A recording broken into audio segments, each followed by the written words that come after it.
Well, joining us tonight, this afternoon, is Gabriel Gordon. He has been on with us before with his book, God Speaks.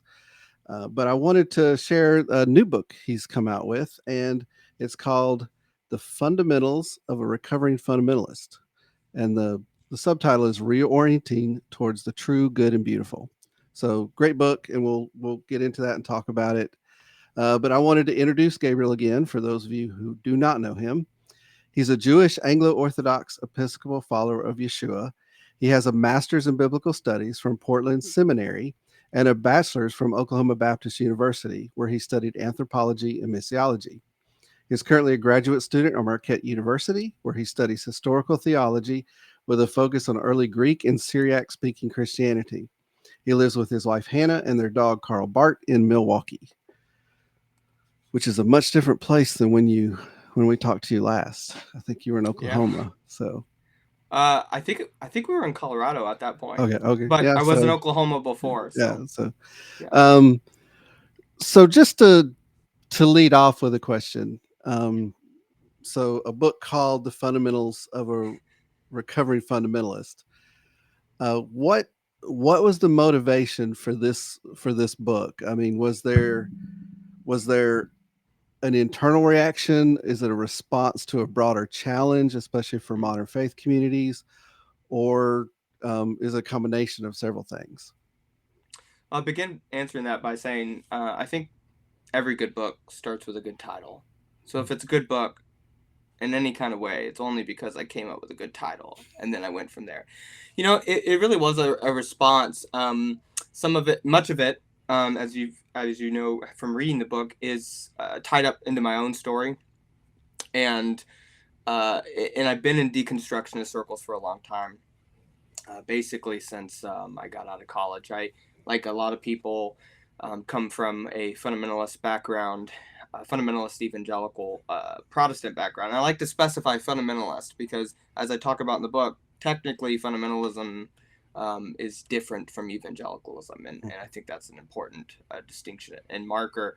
Uh, John Sanders, I think it was, once told me that evangelicals had lost the battle for that term, and I'm not an evangelical, but I still think that term should be distinguished. So I keep fighting for it, even though it might be a losing battle.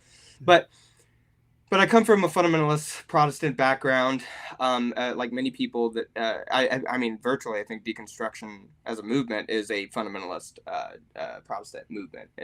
You don't really see parallels to it in the same way. I think obviously you have people leaving the faith and so forth and changing from the Catholic tradition and the Orthodox tradition, but not in the same way I think that you do coming out of fundamentalism. So because that was my background, I also went through kind of, well, not necessarily because, but I also went through a series and period of quote unquote deconstruction when I was in college and undergrad. And as a result,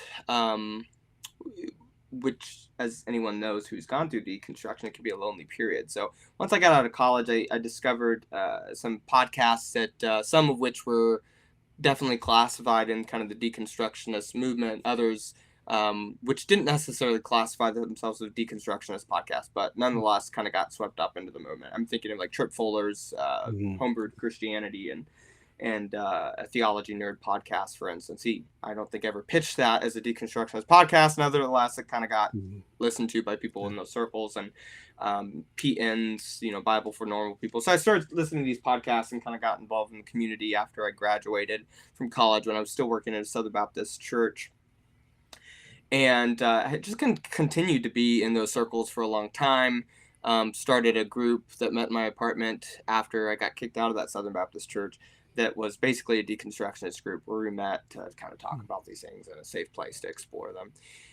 Eventually, I ended up publishing a second book with a deconstructionist publisher that does kind of, present itself as a deconstructionist publisher. And so that also allowed me to kind of see deconstruction and the movement from that angle, kind of from the publishing angle. And the more I was in the deconstructionist movement, the more I saw problems in the deconstructionist movement as I was continuing to study early Christianity, for instance, and the Catholic tradition, the Orthodox tradition, kind of broader Christianity. Because the problem with fundamentalism, one of the problems, is that it presents itself as representative of all Christianity.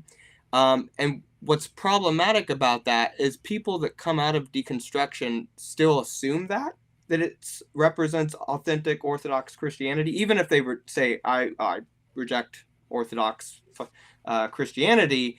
They will define oftentimes fundamentalism as Orthodox Christianity, and and as I try to say in the book, actually fundamentalism, I don't think I say it this strongly, but fundamentalism would be a kind of heresy, and so certainly not representative of all historical Christianity. And so as I was in the movement and beginning to see some of the fault lines, in a sense, of the movement, a lot of jadedness, a lot of anger, all things which should happen at some point, because in some sense, many of us have gone through terrible things. Many of us have trauma from these churches that we came from, and from these families that we come from in fundamentalism, and so all of that is certainly warranted. But at some point, you have to move on. At some point, you have to allow that anger to actually fuel you to something positive, to make some sort of positive change. And so a combination of my studies of broader Christianity and of the early church specifically, along with being in the movement, I started to sense that uh, someone needed to respond to the problems within deconstruction. And certainly as I started writing the book, my critiques and so forth developed further. I kind of consciously, I don't think I say this in the book, but I kind of consciously saw my book as a parallel um, version of AJ Sabota's book, After Doubt. I don't know if you know of that book, published by Brazos Press. It's a great book in a lot of ways, a great kind of critique towards deconstruction. However, uh, he does it from an evangelical background. He's a Pentecostal Foursquare guy, which is fine. I don't have a problem with that necessarily.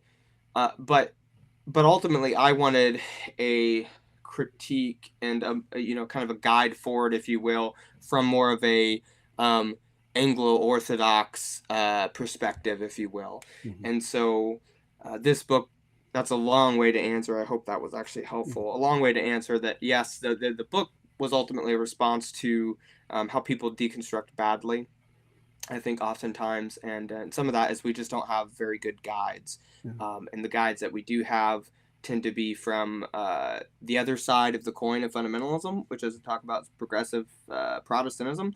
Both are um, movements that adopted the Enlightenment and modernity, and so therefore they usually contradict themselves as, we're not those people, but actually in reality that they actually are part of the same movement.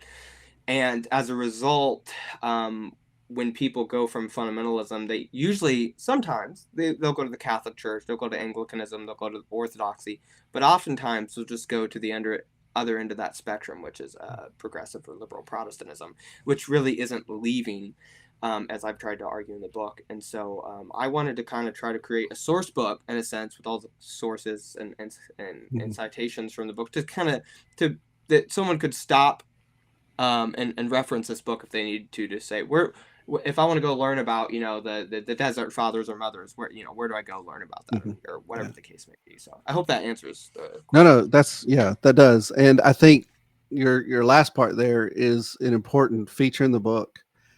You're one of two books that does something with the idea of deconstruction of a change in faith that I've read this year. The other being God After Deconstruction by Trip Fuller and Tom Ord. Obviously, you take a different direction, but you both books deal with the idea that fundamentalism and for them extreme versions of progressive Christianity, but you kind of tie the two together. They're all based in that Enlightenment under idea, and so I like that you. The tendency, I think, for those coming out of fundamentalism and for critiques is to focus strictly on fundamentalism itself, that those tenets of those things that define what fundamentalism is. But I believe what you do is very important because you then critique that direction that many go, which sometimes is just as fundamentalist Yeah. in the way that it reacts. So, um, maybe kind of expound a little bit on that understanding of the two being born in the Enlightenment, because I think that's very important for us to understand in this, whatever we want to say, we're postmodern, we're metamodern, whatever we've come to, that's kind of a weird mix of some of the pre-modern stuff. But how does the Enlightenment impact both fundamentalism and progressive faith? Yeah, that's a great question. And I will quickly say it's funny that you should mention Tom and Tripp's book on deconstruction, which I haven't read, but before I knew about their book coming out, when I was writing the acknowledgments, I put Tom in there, Mm-hmm. and I said something like, uh, "This isn't the book on deconstruction you would write." Do you remember that? Yeah, yeah, Um, and I wrote that not knowing that he and, and Tripp had come out with their own book on deconstruction. So, which is not, you've read both of them, so you know it's yeah. not the book that he would write. So Right. I don't know. I thought that was quite funny. Um, Yeah. but to actually answer your question, um, so some of it is we have to go back to the Reformation. So as many of us know, Luther nails his 95 Theses to the doors of some church building in Germany. I can't remember the exact place, but in 1517. And so this is the beginning of the Protestant Reformation. At which point you have, four basic movements within Protestantism. You have the Lutheran movement, you have Anglicanism, which really can't decide throughout the centuries if it wants to be Protestant or Catholic, which leads to some really interesting ambiguities that still exist in the Anglican tradition. But you also have the Anabaptist tradition, and then you have the Calvinist Zwingli tradition. They all kind of come out of the Reformation, and then from there you have continual schisms that develop from each of those. Now, the Enlightenment, sometimes scholars will say that what we call the 16th century, when the Reformation happens, that's early modernity. But late modernity, i.e., the Enlightenment, it comes a little bit later. It comes in the 18th and 19th century. You can think of people like Immanuel Kant is very much so part of this time period. And so is one of the fathers of the Enlightenment. Schellemacher, Friedrich Schellemacher, and I'm saying his last name wrong. And I don't care to make sure to say his last name right, because we might go into that, but I think he was an awful person, and so I don't care to say his name right. But anyway, so Friedrich Schellemacher and Immanuel Kant are figures of the Enlightenment. Friedrich is, in some sense, he comes along with Romanticism, but the Enlightenment still, I think, there's overlap, right? There's not like a hard cut off with these things. But so you have the rise of Enlightenment, which is supposedly, right, the rise of the Age of Reason. And this is also, as decolonial scholars will say, that the Enlightenment actually is built on the foundation of colonialism, so that these are inherently tied together. That they use the term, a couple decolonial scholars will use the term decolonial modernity, because these things are so intricately tied to one another, you can't separate them out. And so what you have in, say, the 18th or the 19th century is you have all these churches that are beginning to start adopting Enlightenment values, and therefore they're adopting colonial values. If you buy what the decolonial scholars are saying about the Enlightenment, and of course, some of the churches that are doing this are like the Lutherans, right? And these become like the liberal Protestants. What we think of liberal Protestants, Friedrich Schellemacher, is one of those guys.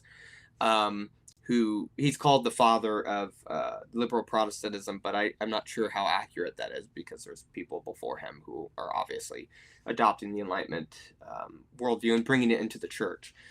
And so, but that's not the only people that are adopting it, right? We have this kind of contemporaneous move that's supposedly responding. This is how it often actually gets presented. There's a conservative movement that rises up and responds to the liberal Protestants who are adopting Enlightenment views, and they become the fundamentalist, or become known as the fundamentalists.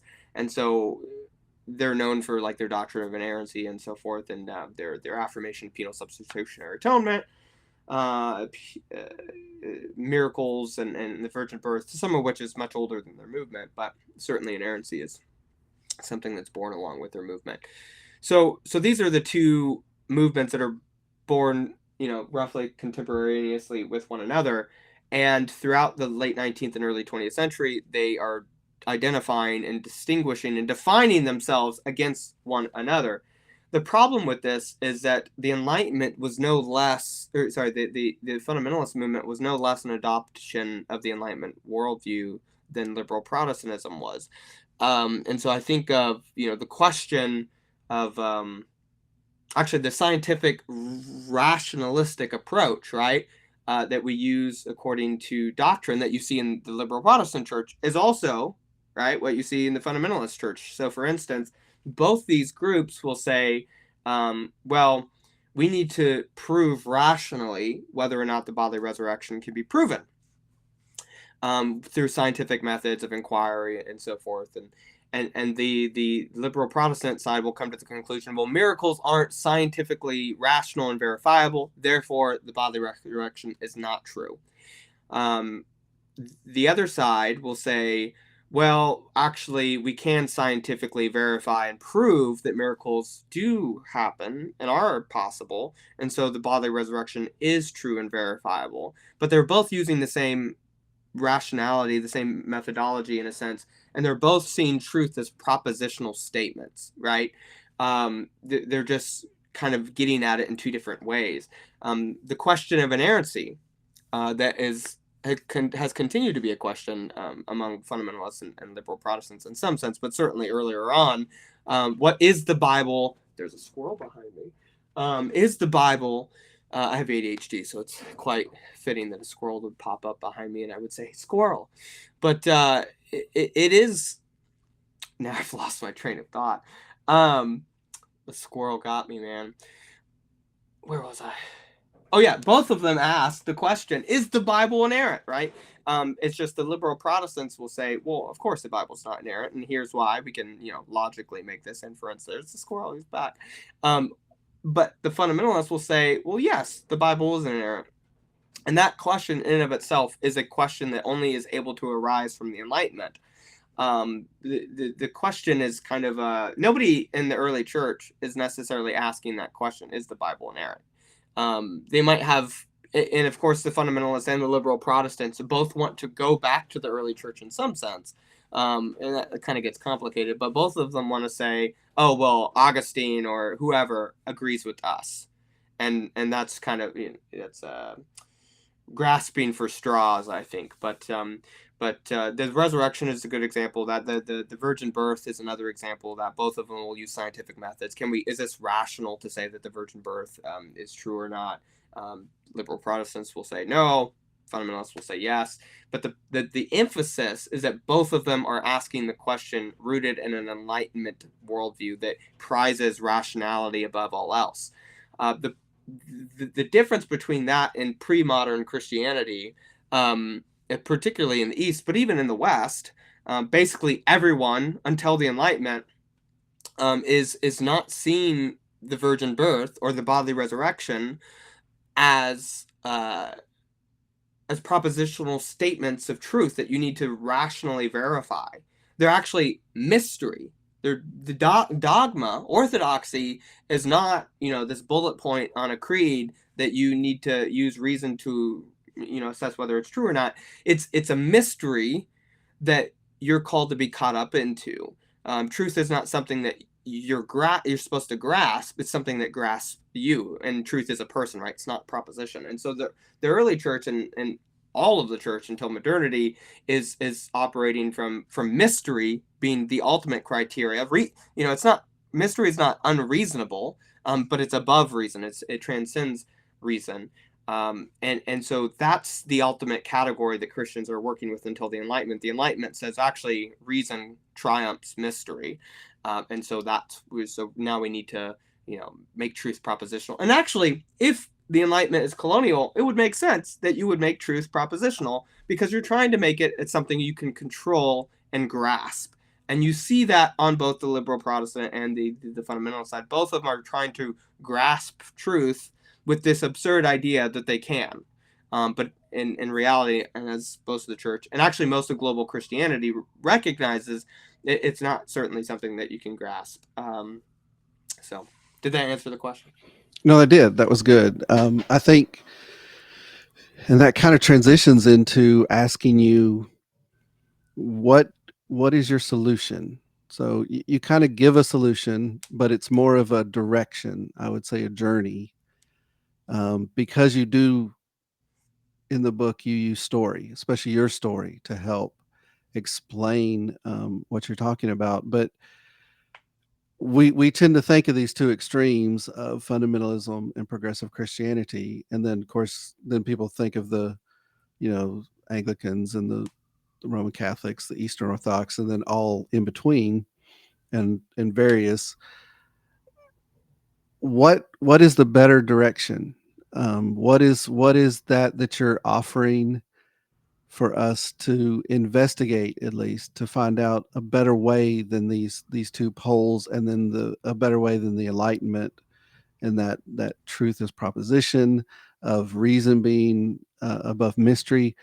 What is that you would want us to look towards, to move towards, to make this better? Yeah.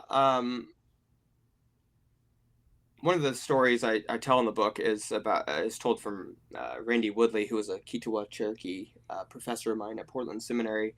And he tells a story about his friend, who's also an indigenous person, that when he was growing up with his grandfather, the friend, not Randy, and they were in the woods, his grandfather told him, "Look behind yourself twice as much as you look forward, so that you don't get lost." And this really exemplifies the perspective of non-Northern European, non-modernity, non-enlightenment, non-colonial ways of looking at the world. So before the Northern European Enlightenment and colonial worldview, more or less everyone in the entire world had this worldview that with the Enlightenment, it's we move forward by looking forward. With the pre-modern worldview in much of the global South today, it's we and indigenous people around the world, including Jewish indigenous people, we actually move forward by looking backwards, um, and and that's exemplified in this story. And so, what we need to do is, in some sense, actually decolonize. We need to um, as much as we can, look to the traditions that came before the Enlightenment and kind of um, retrieve that for ourselves. And so, one of the ways in which we do this is we actually go look at what other Christians are still doing in much of the world today. Um, we can look to the Roman Catholic Church, the Eastern Orthodox Church, the Syrian Orthodox Church, the Church of the East, which is the East Syriacs, the Ethiopian Church, the Georgian Orthodox, the Armenian Orthodox. There's all these different traditions that are still operating in this pre-modern worldview. The Catholic Church is kind of more of a mixed bag because it ultimately, much of it is in the West. Much of it has kind of also adopted a modernist worldview, but there are portions of the Catholic Church, as far as I can tell, that certainly have continued to operate in this pre-modern worldview. One of the group of Catholics that I've encountered that I think do a good job at this is the Byzantine Catholics, which are the Catholics that are essentially Eastern Orthodox in their theology, but they're in communion with Rome. They're technically part of the Catholic Church.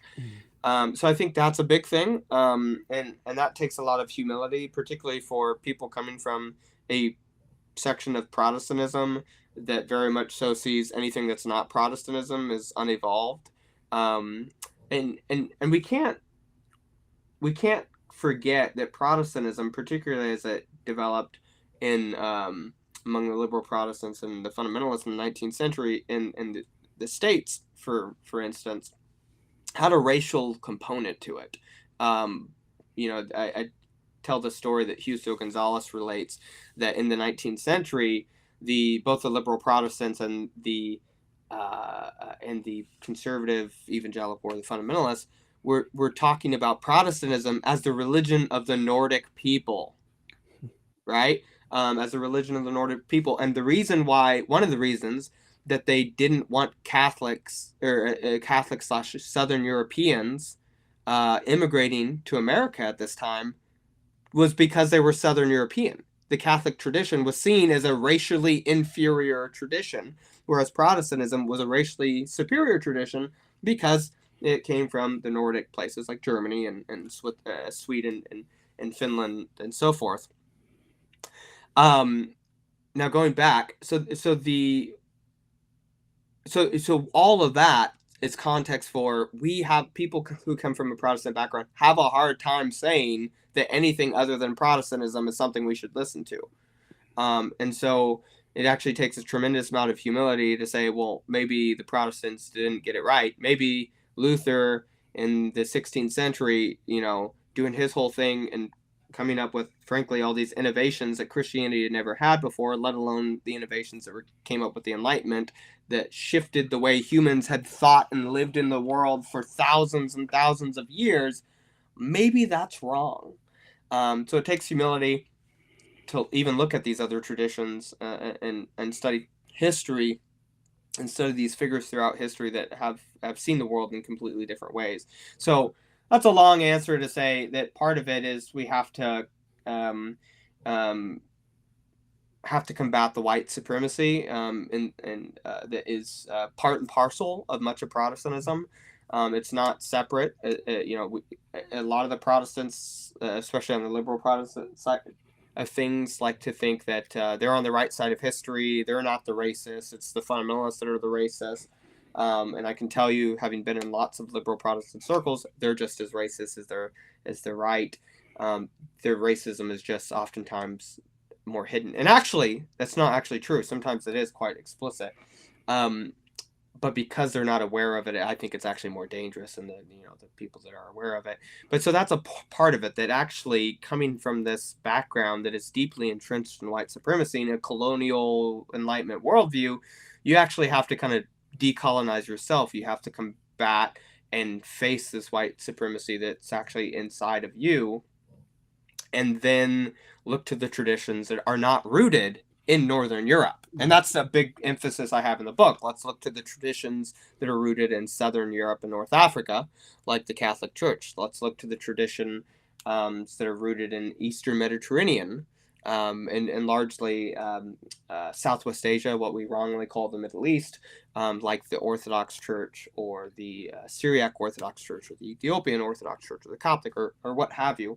And those are the churches that we need to be looking for, not to stop being ourselves if you come from Northern Europe, but actually to become more yourself. And we can maybe talk about that later. But did that answer the question? I'm sorry, I'm all over the place today. No, no, it did. It did. It answered it. And I think when considering some of the criticism, especially discussions I've had with others of your book, some of them criticize the idea that we can go back.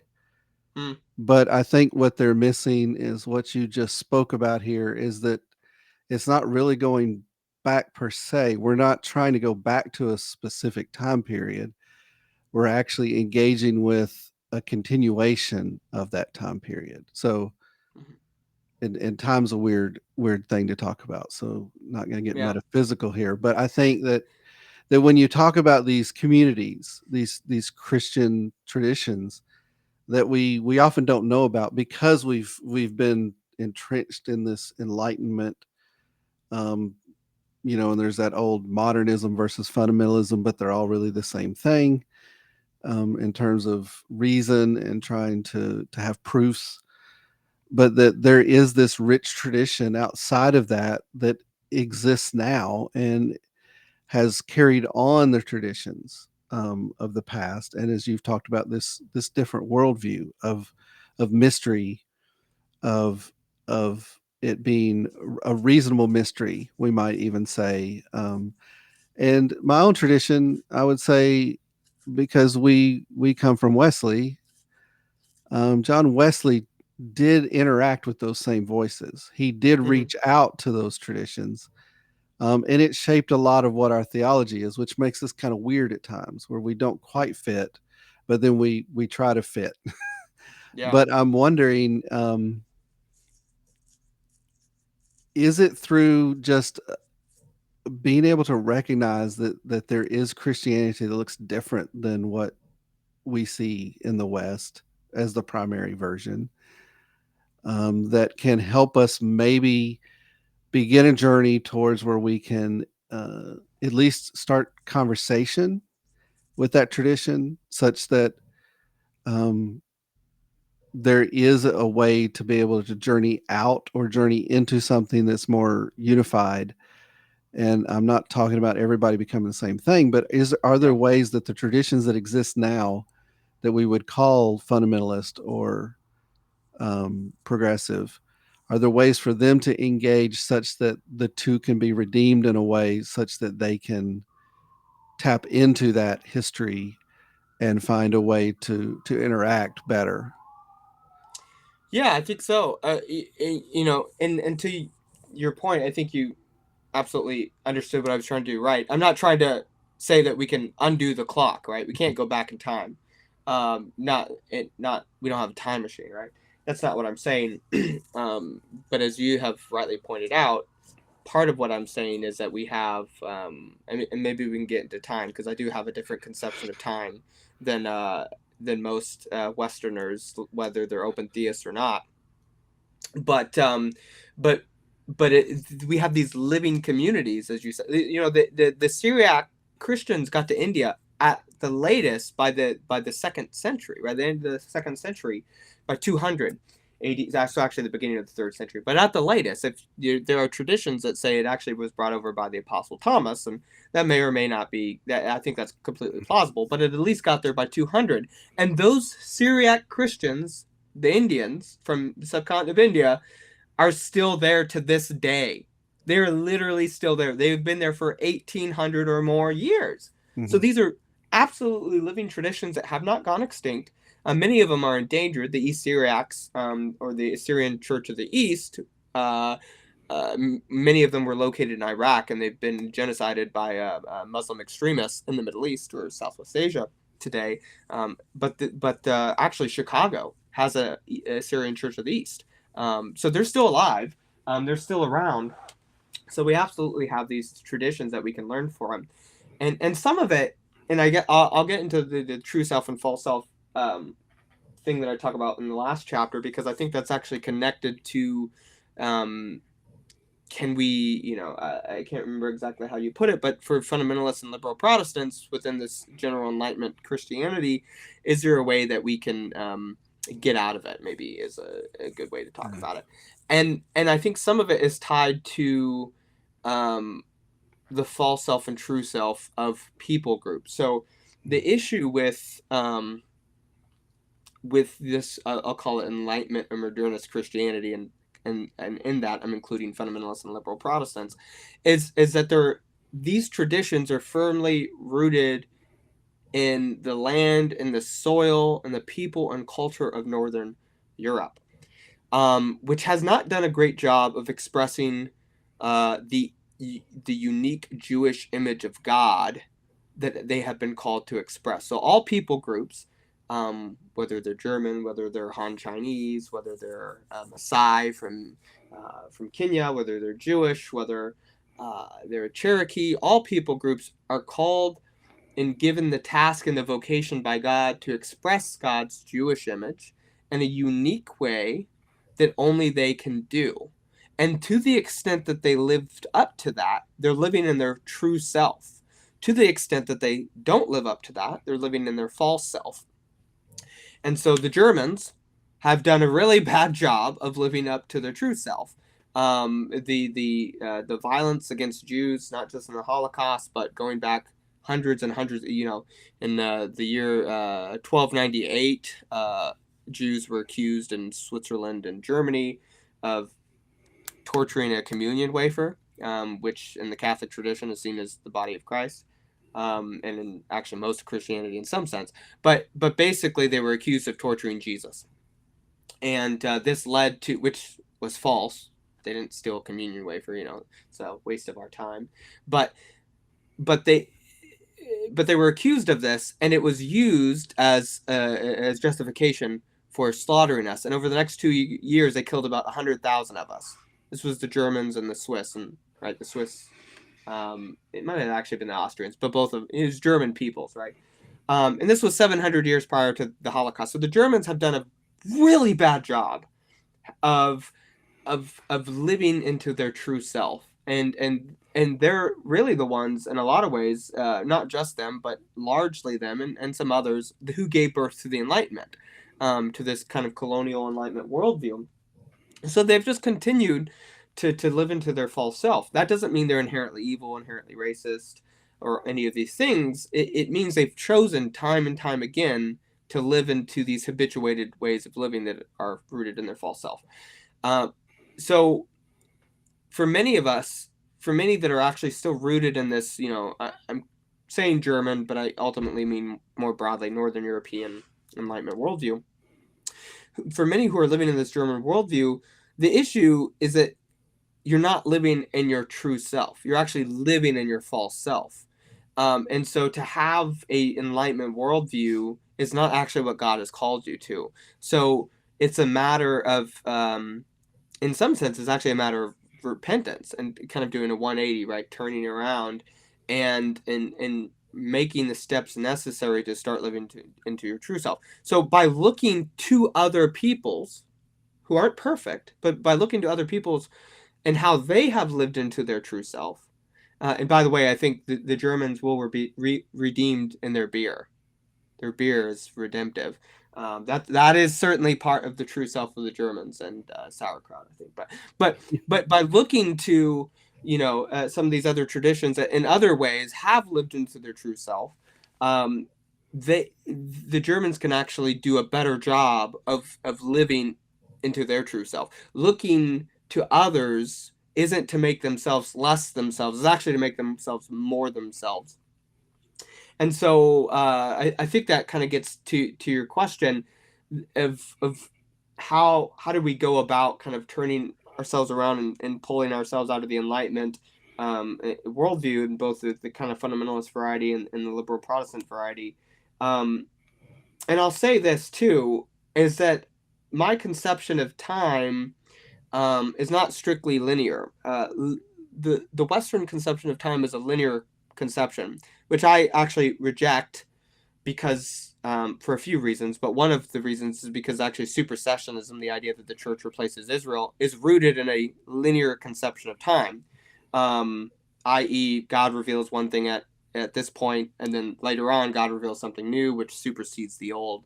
And so, since supersessionism, which has been harmful to my people throughout thousands of years, is rooted in that. That's part of the reason why I reject a linear conception of history. I also reject it because of the incarnation. But my conception of history more or less says that because of the incarnation, the union of divinity, which is eternal, with the union of with time-bound Jewish flesh, that there's actually in the incarnation, in the one person, there's actually a unification between time and eternity. And what this means is that that time now works differently. And it gets a little bit more complicated than that, but essentially it means time works differently. Yeshua or Jesus is not in the past, is not locked away in the past, right? And we could say that because of the resurrection, right? He's resurrected, but even more than that, he's not locked away in the past, and you actually see this in some of the scriptural passages, like the book of Jude says that Jesus himself, and not the pre-incarnate Jesus, but incarnate Jesus, was actually the one who led Israel out of Egypt. And there's lots of things like this. And so what it actually means, if you take this seriously, is that in some sense, because of the incarnation in some sense is eternal, because there's no before or after in God. But what this means is ultimately what happens in one place in time is not fundamentally separated from every other point in time. We are actually all moments in time are equally distant from eternity, specifically the incarnate one who brings time and eternity together. So in some sense, those of us today, through our union with our mystical union with the Messiah, are actually not barred from the past. So I do think there is some mystical way in which we can actually engage with the past. It's not just that we do historical research, to kind of figure out what happened, 1,500 years or something. It's actually in some mystical way, right? It's not reason. I'm not using rationality to do it, but in some mystical way, we can actually engage in the past. And that's probably a longer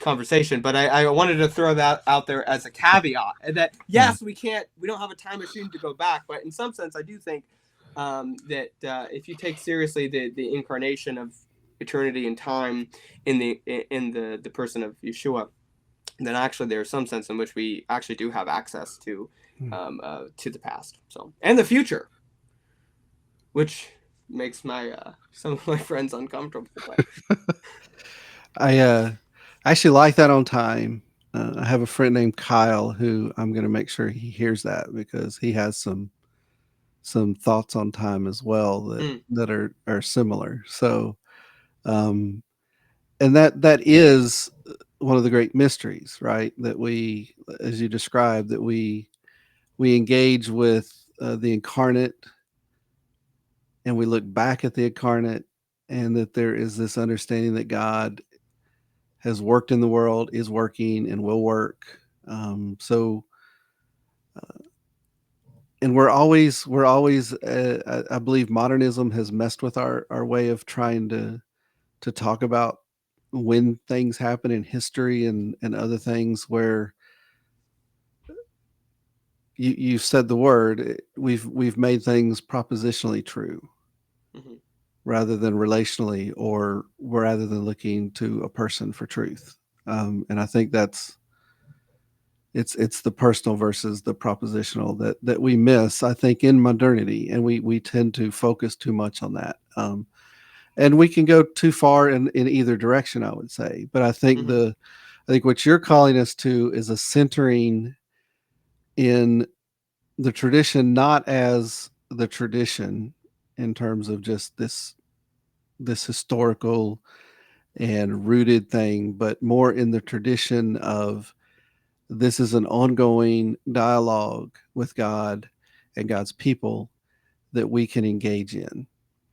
If we tap into this idea of recognizing that what we think of as faith may be bigger, and there are others out there practicing in different ways that may invite us into the mysteries of God, where we can actually see them as mysteries.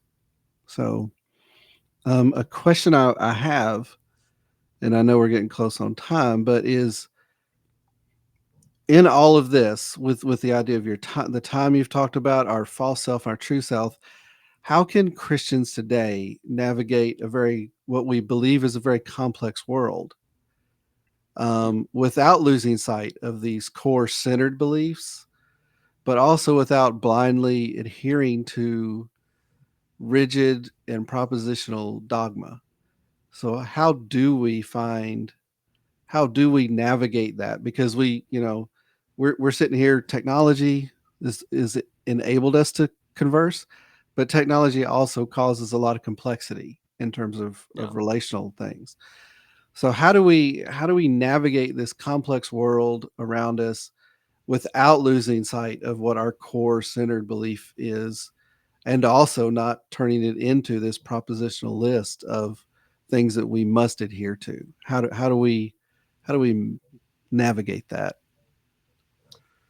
Yeah, that's a great question.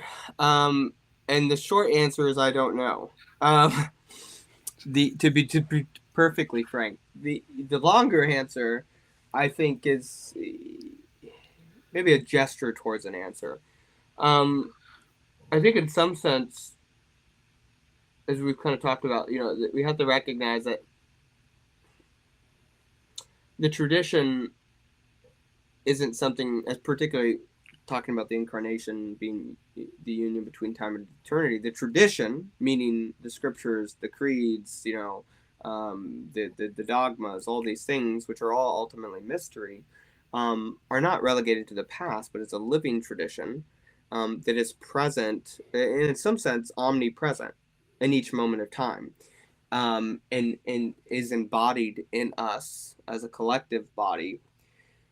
And I think so. That's a very kind of, I don't know, abstract way of looking at it. Maybe a little bit more concrete way of.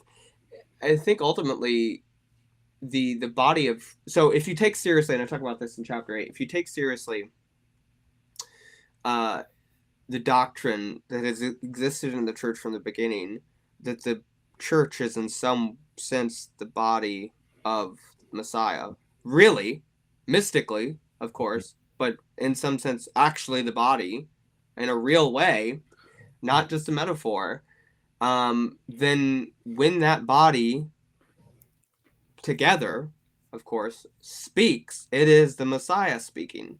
And that's something that makes modernists and Protestants, I think, in general, very nervous. Um, but if you start to think, okay, what are the things that the church has completely said together? It becomes a short list, right? Mm-hmm. It's not a super long list. There are things. There certainly are things. But if you start looking to the Syrian Church of the East and the Syriac Orthodox and the Coptic Orthodox and the Armenians and the Georgian Orthodox and the Ethiopian Orthodox and the Eastern Orthodox and the Catholic Church and the Protestant Church, and you start to boil down, and you look at that, of course, throughout 2,000 years, and not just 2,000 years. You actually look at it back into Judaism. And Judaism, I'll quickly say, and Christianity are falsely called two different religions. They were never meant to be two different religions. But if you look at, say, Judaism, and in that, right now I'm including Christianity. So if you look at the history of that for thousands of years, and then you say, what has the body of Messiah been saying? I think that's a pretty good counterweight um, to how do we live our lives now. Because the problem with the way modernists, liberal Protestants, and fundamentalists see doctrine is they see it, again, as this propositional abstract thing that's unconnected how I live my life. Mm-hmm. In reality, that's dualism, right? These are not actually separate things. The way I live my life is what I believe. What I believe is how I live my life. These are not separate things. And the church, especially the early church, but most of the church has not separated those things. And so when you look at the whole body, and the body as it resides in the womb of Israel, um, then you begin to, I think, get a picture, not an answer to every little question we might have, right? But you begin to get an answer, some contours, basic shapes of how to live my life in the midst of today. And I think much of the time, maybe even most of the time, living in the world that we do, which is still a colonial world in the West, it's going to be antagonistic. It's going to be, we're going to be called to be witnesses to living a different way. And when I say living a different way, I don't just mean that's not separate from how we think and how we talk. All those things are combined with our deeds. And so, in some sense, we're going to be faithful witnesses to a different way of life, that is deeply rooted in all of these different lands, all these different peoples, all these different times, but ultimately is connected as the one body, who is truth incarnate. And so that maybe begins to give us a picture of, some very broad contours, and you have to kind of boil that down to what does that mean in this specific, Yeah. case. But that takes years, right? That's a process. That's not just, I can't just, that takes, I need to be diligent to actually go find out what the Syriac Orthodox have been saying for 1,500 years, which is a long process. I'm still Okay. doing it, right? I'm not saying that I've got this all figured out, that I Mhm. have the full grasp of it, but I think it's something, especially now, in a time that is so globalized, which I think has its problems, but in a time that is so globalized that I can go on Amazon and purchase, Ephraim's hymns, you know, uh, it, it, it's possible. It can be done. Mhm. And so I do think it is in some sort of sense, having a globalized vision of the faith, and I don't just mean globalized as in today, but globalized historically as well. And I think that gives you kind of a grounding that allows you to to live out of. Mhm. I don't remember who the name of the pilot was, but a number of years ago, right, there was a plane that almost went down and landed in the Hudson, and Mhm. they made a movie. Tom Hanks starred as the Yeah. guy, right? You know who I'm talking about, and in that, the idea was that the reason why he was able to land the plane safely was because he had this habitual he had practiced over and over and over again what he would do in that situation to the point that it was second nature. And I think in some sense, it's the same for what we're talking Mhm. about, that you actually have to practice being kind of this globalized Christian that can then, when the situation arises, you kind of know how to live out of that. And that's, maybe that's not a great, very specific answer, but I did give my short answer of I don't know. Yeah. But my long answer is, maybe in that direction. So, No, I think that's good. And kind of to close out, I'm just going to mention something in the book. It's really at the end and not a part of the main text, but it's in your bibliography and in the resources. You actually do something that I wish more of us could do, especially in faith circles. You take an author. In this case, it's actually my friend Tom Ord, mhm, and you talk about where you and Tom have agreement, like essential kenosis. But then you describe where you disagree, but you still value the resources. And I think mhm, a lot of your resources are ones that anybody that would engage with them may disagree with something. But I think if when we find these points of agreement that we know that we're not fighting one another. We're in conversation and trying to get to a place to where we at least can understand these areas. And I think your treatment of that is almost worth the price of the rest of the book. Obviously, read the whole book, but because this is a very let me put that this is a very good book. Whiff and Stop Publishers. Uh, you can get it on their website. I'll put some links here. But I think because what you're calling us to in this is to engage the tradition that is a living tradition.